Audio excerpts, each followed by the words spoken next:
You ask Tiger to solve. This deals with linear equations with one unknown.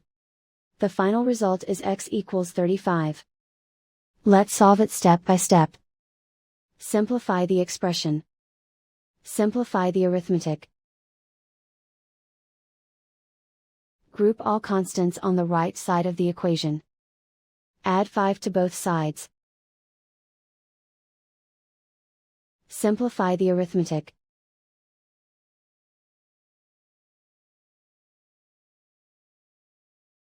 Isolate the x. Divide both sides by 2. Simplify the fraction. Find the greatest common factor of the numerator and denominator. Factor out and cancel the greatest common factor. And so the final result is x equals 35.